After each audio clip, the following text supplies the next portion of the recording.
a few weeks ago, it was reported that California rapper and producer Dr. Dre, aka Andre Young, was set to become the first rapper to be a billionaire due to a $3.2 billion deal to sell his Beats headphone company to Apple.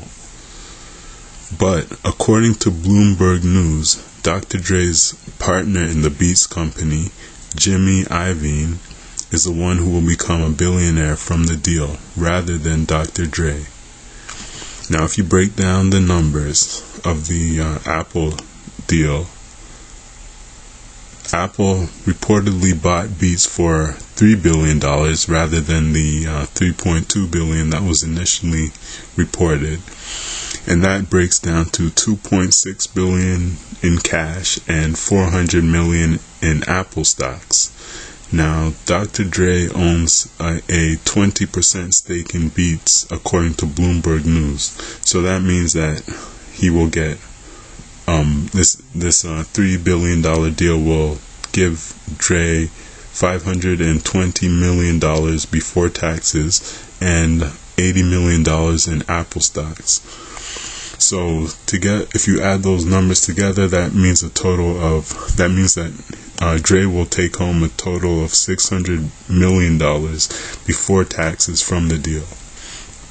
Now, before Dre sold Beats to Apple, he was the second wealthiest rapper with about he was worth about $550 million in 2014, according to Forbes. The wealthiest rapper was P. Diddy, who was worth around $700 million, and Jay-Z was in third place with about $520 million.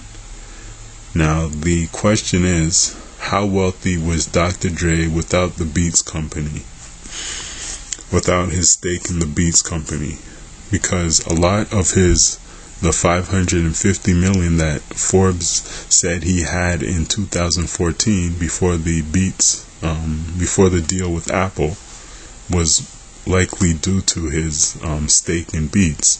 So now that he's selling Beats, he doesn't have that stake anymore. So you can't you can't say his net worth is going to be $550 million plus the $600 million he's getting from the sale of Beats to Apple, because you have to look at his net worth without Beats and then add that to the $600 million that he's getting from Apple right now.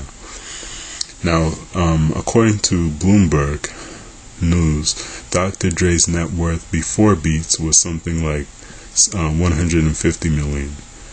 So if that number is accurate, then you add $600 million to that, and it would mean that Dr. Dre's net worth would be something like $750 million.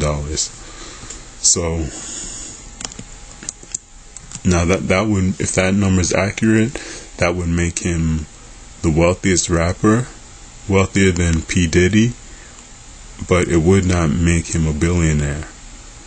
Now, of course, I'm not taking taxes into account. I'm not sure how much a person would pay on $600 million on $600 million, or how much he'd pay on the cash he gets, which is, I guess, on the $520 million in cash. I think he would pay more taxes on the cash than he would pay on the stock, so he'd have to pay higher taxes on it. He'd lose more of that $520 million in cash that he's getting from Apple in this deal than he would lose on the $80 million he's getting in stocks.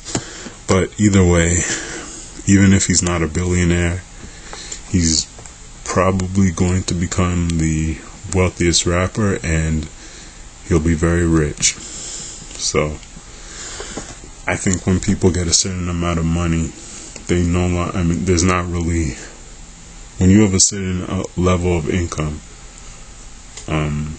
you can't, someone who has a few $100 million, they can't spend all that money. There's only so much that people can do with all that money. Once a person reaches a certain level of income or of net worth, of finances, then they really don't need any more money.